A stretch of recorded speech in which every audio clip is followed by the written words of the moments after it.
नमस्कार। मैं हूं संजीव श्रीवास्तव। आप देख रहे हैं 4 PM न्यूज नेटवर्क। सदन और सड़क पर प्रधानमंत्री नरेंद्र मोदी भारतीय जनता पार्टी और उसके अनुषांगिक संगठनों को बार बार चुनौती देने वाले मध्य प्रदेश के पूर्व मुख्यमंत्री और कांग्रेस के राज्यसभा सदस्य दिग्विजय सिंह ने फिर प्रधानमंत्री नरेंद्र मोदी के खिलाफ ताल ठोकी है। दिग्विजय सिंह ने एक ऐसी चुनौती दी है जिसे लेकर कहा जा रहा है कि उनकी चुनौती को प्रधानमंत्री नरेंद्र मोदी, उनका दल या जो घटक दल है, एनडीए है, किसी भी सूरत में मान्य नहीं कर सकता है। दरअसल दिग्विजय सिंह लंबे अरसे से चुनाव धांधलियों को लेकर अपनी आवाज बुलंद कर रहे हैं और साथ साथ बार बार चुनाव आयोग, केंद्र की सरकार, प्रधानमंत्री नरेंद्र मोदी और बीजेपी उसके घटक दलों को कह रहे हैं कि आइए, यदि दो दो हाथ करना है तो ईवीएम हटाकर चुनाव मैदान में आ जाइए।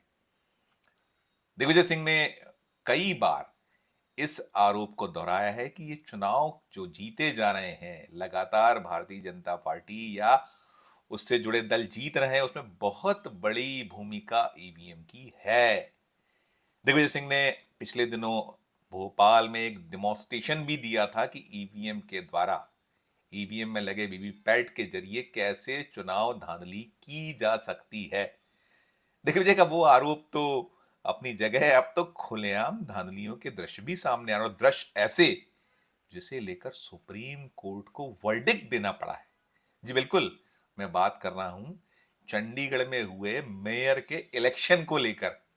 उस इलेक्शन में भारतीय जनता पार्टी समर्थक एक चुनाव अधिकारी ने क्या कुछ किया, पूरा देश देखता रह गया, सन्न रह गया। और उसके बाद मामला जब सुप्रीम कोर्ट पहुंचा तब भी वो अफसर गोलमोल बातें करता रहा, और जब उसने गोलमोल बातें की तो सुप्रीम कोर्ट ने उस चुनाव अधिकारी को देश के सामने एक तरीके से, थोड़ा खराब भाषा में है कहें, नंगा करके रख दिया, बता दिया कि कैसे चुनाव में धांधली की गई।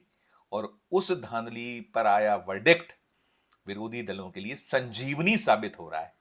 अब तो पूरे देश में इस बात की गूंज हो रही है कि कैसे भारतीय जनता पार्टी चुनाव जीतने के लिए किस हद तक जा सकती है, क्या क्या हथकंडे अपना सकती है।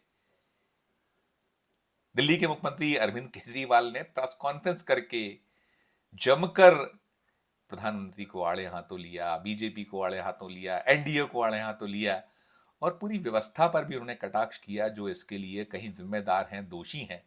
और आशंका भी जताई कि ये जो तरीके हैं, इन तरीकों से देश कहां पहुंचने वाला है। और सब ये जितने विरोधी दल के नेता हैं या जो एक सयाने वोटर हैं जिन्होंने कहीं ना कहीं इस मामले पर आशंकाएं जताई हैं, वो कहीं उनको बल मिलता दिख रहा है।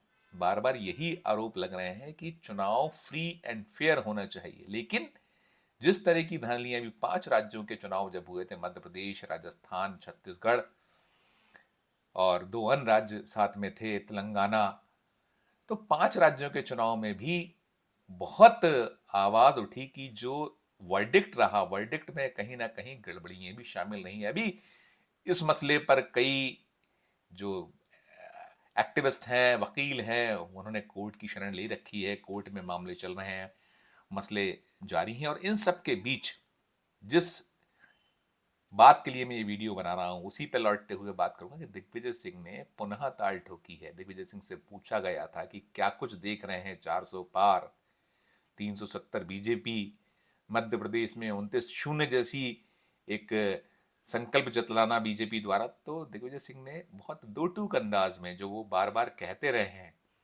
बिना ईवीएम के आ जाएं चुनाव मैदान में, तो न केवल बीजेपी एनडीए बल्कि प्रधानमंत्री जी को भी समझ में आ जाएगा कि देश की जनता क्या चाह रही है। पहले आपको सुनवाते हैं दिग्विजय सिंह का आज ही का वो बयान, जिसमें उन्होंने ईवीएम को लेकर क्या कुछ कहा है और किस तरीके से प्रधानमंत्री को चुनौती दी है। पहले उसे सुनिए।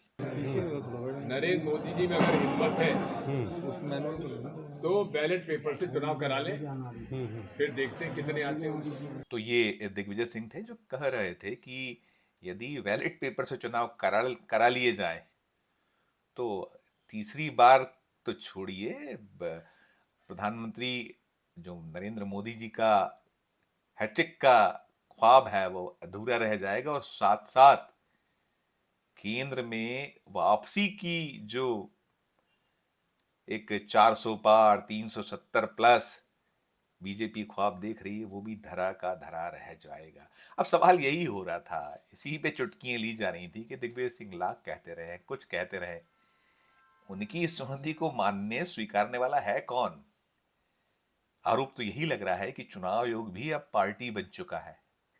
ईडी, सीबीआई, इनकम टैक्स और भी ऐसी संस्थाएं जो संवैधानिक संस्थाएं देश में होती हैं, उनको लेकर भी बार बार आरोप प्रत्यारोप लगातार हो रहे हैं, बढ़ रहे हैं। लेकिन जो इस व्यवस्था में सुधार करने के लिए जिम्मेदार हैं, उनकी ओर से कोई कदम उठते नजर नहीं आ रहे हैं। प्रत्येक मामले को कोर्ट ले जाना पड़ रहा है, न्यायालय का दरवाजा खटखटाना पड़ रहा है, न्याय के लिए दर दर लोगों को भटकना पड़ रहा है, चाहे वो आम आदमी हो, दल हो।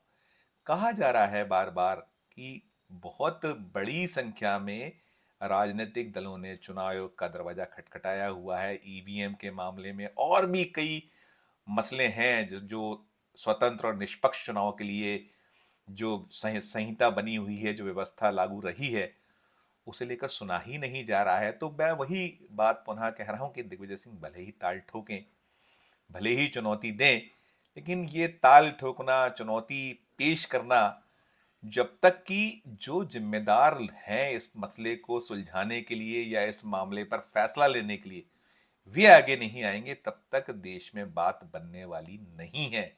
और जो आशंका है, शंका है, और अब तो खुलेआम, जैसा मैंने कहा कि भारतीय जनता पार्टी जिस तरीके से 400 पार एनडीए के लिए, 370 अपने स्वयं के लिए, बीजेपी के लिए क्या कुछ कर रही है, कैसे तोड़फोड़ हो रही है, कैसे ईडी, सीबीआई और इनकम टैक्स का भय दिखाकर जो आरोप लग रहे हैं कि इसी के जरिए दलों को तोड़ रहे हैं, नेताओं को अपने साथ मिला रहे हैं, और जो साथ नहीं आ रहा है वो जेल भेजा जा रहा है। तो इन सब के बीच जो दिग्विजय सिंह चाह रहे हैं, या और भी जो विरोधी दल हैं उनकी जो मंशा है, या जो आम जन है, वोटर है, जो चाहता है कि बिल्कुल ऐसे चुनाव हो जो साफ हो, पाक हो, उसमें कहीं कोई मैनिपुलेशन ना हो, इसकी उम्मीद भले ही विरोधी दल, आमजन और देश चाह रहा हो, लेकिन अभी तो कहीं से कहीं तक इस पर अमल होने की संभावनाएं नजर नहीं आ रही हैं। देखिए आगे क्या कुछ होता है। अभी तो फिर जनता के बीच जाना है सभी को, जो दल हैं, चुनाव लोकसभा के निकट हैं, अभी चुनाव की तारीखों की घोषणा शीघ्र होने के संकेत हैं, और अगले 50-60 दिनों में देश फिर एक नई सरकार को चुनेगी। कौन सत्ता में आएगा, चुनाव किस तरीके के होंगे, वो तो जब चुनाव होंगे, नतीजे आएंगे, उसके बाद ही साफ होगा। लेकिन पुनः कहूंगा कि भले ही राजनीतिक दल, जो विरोधी राजनीतिक दल हैं, नेता, जनता निष्पक्ष और स्वतंत्र चुनाव की उम्मीद करे, लेकिन ये हो पाएगा, खासकर जो बैलेट पेपर पर चुनाव की मांग हो रही है कि ईवीएम हटा के करिए, या फिर एक मांग दिग्विजय सिंह जो बार बार करते हैं कि करिए आप चुनाव ईवीएम से, लेकिन वीवीपैट में जो पर्ची निकलती है उसे वोटर के हाथ में दीजिए, बॉक्स में डलवाइए, उसे गिनवाइए और दूध का दूध, पानी का पानी कर दीजिए। लेकिन ऐसा हो पाएगा, इसकी उम्मीद अभी तो संभव नहीं नजर आती है। आज के वीडियो में इतना ही। हम फिर किसी नए वीडियो के साथ आपके समक्ष उपस्थित होंगे। मैं पुनः दोहराऊंगा कि हमारा मध्य प्रदेश का ये चैनल नया है, इसे लाइक कीजिए, इसे सब्सक्राइब कीजिए, हमारे इस वीडियो को अधिक से अधिक लोगों से शेयर भी कीजिए, और इस वीडियो के कमेंट बॉक्स में जाकर वीडियो को लेकर कमेंट जरूर कीजिए। और आपने यदि हमारे मध्य प्रदेश के चैनल का ज्वाइन का बटन नहीं दबाया है तो ज्वाइन का बटन जरूर दबाइए, और देखते रहिए 4 PM Madhya Pradesh, 4 PM national और 4 PM हमारे अन्य राज्यों के चैनलों को। धन्यवाद, नमस्कार।